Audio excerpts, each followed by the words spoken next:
Okay, so before we get into the video, I thought I needed to make a second intro for the video because originally this was going to be a step-by-step process of how to put the new style AMG Grille onto your like 15 or 16 GLA45, and we found out about halfway through the process that they had sent me a facelift grille, so that would be for the 2017 and up GLAs, and it really put us in a little bit of a mess, but we ended up being able to make it work. And so about halfway through this video, we're gonna stop from step-by-step how-to to more of a vlog style of us trying to make the grille work.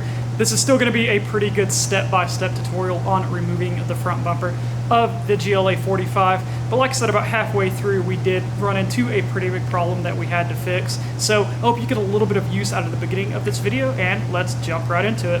What's going on, everybody? Welcome back. Today is going to be the first install video that we do on the GLA45.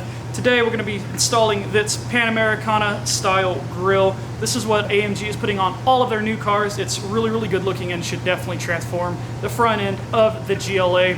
Removing the front bumper is pretty simple, but I see a lot of guys on the forum and on the Facebook page asking where to get the grille, how to install it, how to remove the bumper. So today's video is just going to be a quick overview of the entire process from start to finish.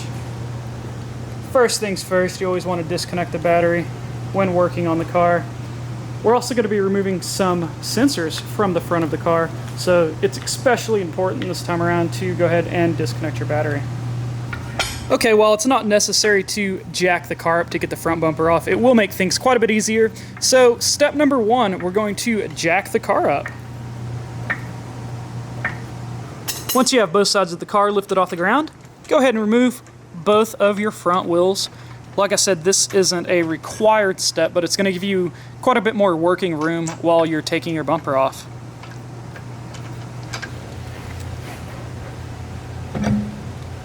Once both of those wheels are removed, take a look inside of your wheel well, and you're going to see 3 plastic rivets on the leading edge.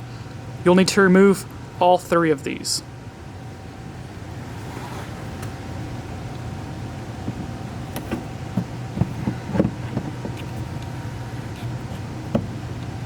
Once your wheel arch liner is loose, you can peer inside of your front bumper.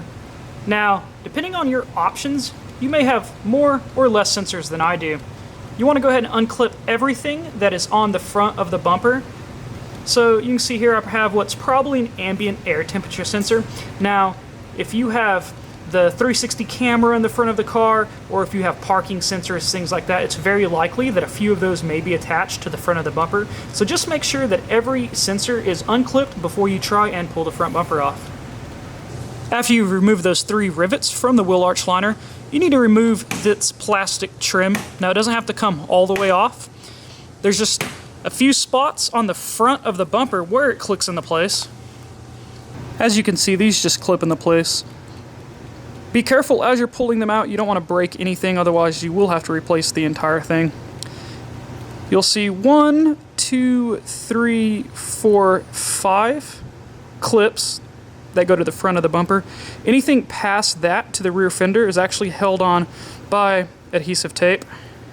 Okay, so this step is pretty hard to film, I apologize, but if you'll take note of this line right here, where your front bumper meets your front fender, you're going to have 2 10mm bolts on either side that you're going to need to remove. Next, it's time to go underneath the car. You have 7 8mm bolts holding your splash guard on. Go ahead and remove each of those.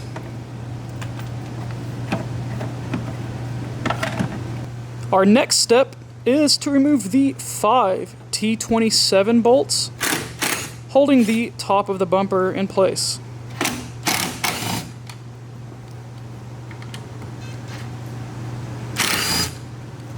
Ask your coworker to help to remove front bumper forward with the dash hook.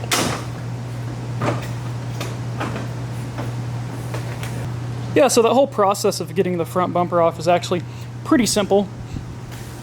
Only a handful of bolts and clips, and just be careful while you're doing it. You make sure you don't want to break any of the mounting points.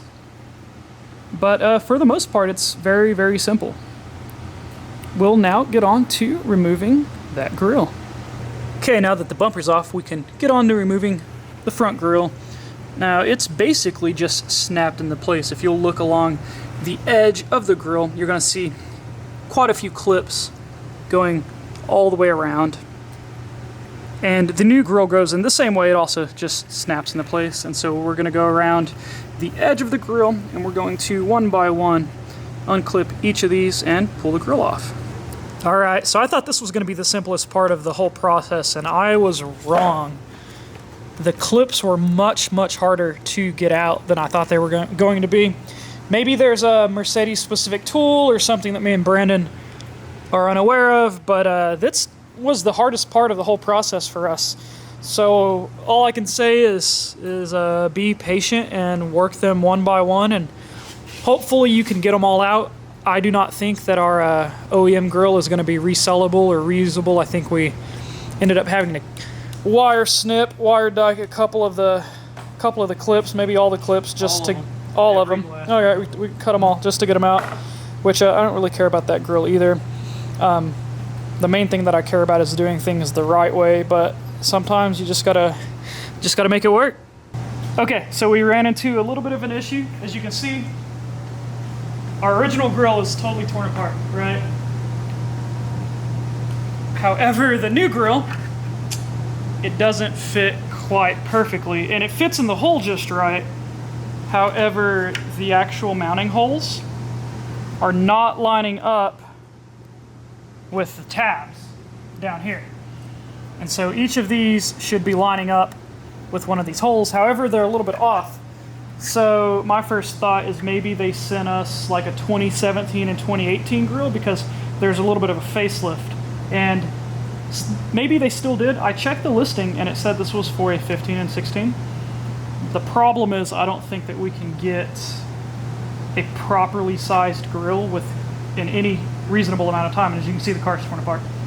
So our extra step for the day, I took that piece of the grille, it's on the ground over there underneath the car, and we lined it up with the back of this, and it mounts almost perfectly. It seems like that maybe this was molded off of a car that had different locations of the mounting tabs, or maybe it was just wrong, because when we put it into the main part of the bumper, once we fit it in there, everything lined up perfectly, and the Mercedes logo fits in there perfectly too.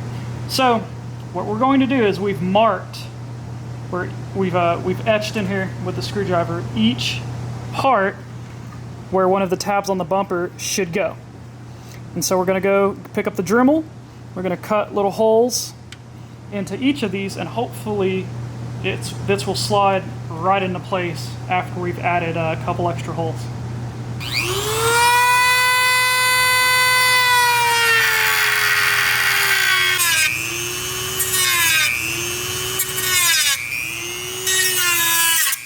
So we went around the entire new grille with the plastic cutoff wheel, and we cut some relief cuts in the approximate spot of each of the tabs that is on the original bumper. Now I'm using a very small drill bit that's about the same thickness as one of the mounting tabs, and I'm going to run it through each of our relief cuts here just to clean it up and try to make these holes just a little bit bigger.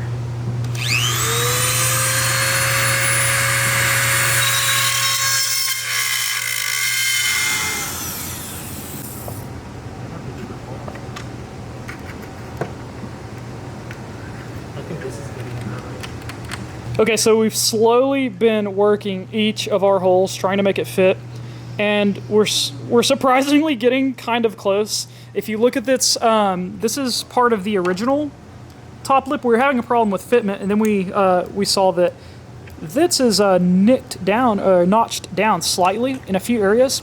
So on top of drilling out the holes for the new grille to fit on our old tabs, we've marked a few areas where we're going to notch this down a little bit, just like this. So, because inside of the bumper here, there's some low spots from where the splash guard are kind of low right there. So, we're trying really hard to make it work. All right, everybody. Well, I was absolutely certain that I was screwed, and the car was going to look like this for a month or however long it took us to get another grill. But after lots of finessing and playing, some relief cuts, and making some new mounting tabs, that facelift grill that I apparently got instead of the 2015-2016 grill, it's on the car. Or on the bumper, at least. Not on the car just yet. It fits as good as it's supposed to. So all I can think of is that for the facelift model cars, since they changed the lower grille but kept the headlight and the front opening design about the same, that the mounting tabs, the mounting locations just changed slightly. But it looks really, really good on there. And we don't have no edges are popping out. We don't have any problems at all. And so I think I'll go ahead and I'll still make the first part of this video kind of like a how-to. I really prefer the other grill, or not the other grill, the other emblem that has the enamel stuff behind it. It looks a little fancier, but this is the illuminated light. It looks really cool at night. Yep. And boom, there it is. I was really upset earlier, but now I'm excited that we came up with a game plan, figured out what we wanted to do, executed it, and it turned out really good. All right, now that all of that is done, we test fitted the bumper, and we really did not like the silver crash beam or the radiator behind it. That silver just really stood out behind that new grille. And so we're gonna hit it all with some Scotch-Brite to clean it up just a little bit. And then we're gonna spray all of it with some high temperature black paint. That way that silver just isn't showing through the grille so prominently.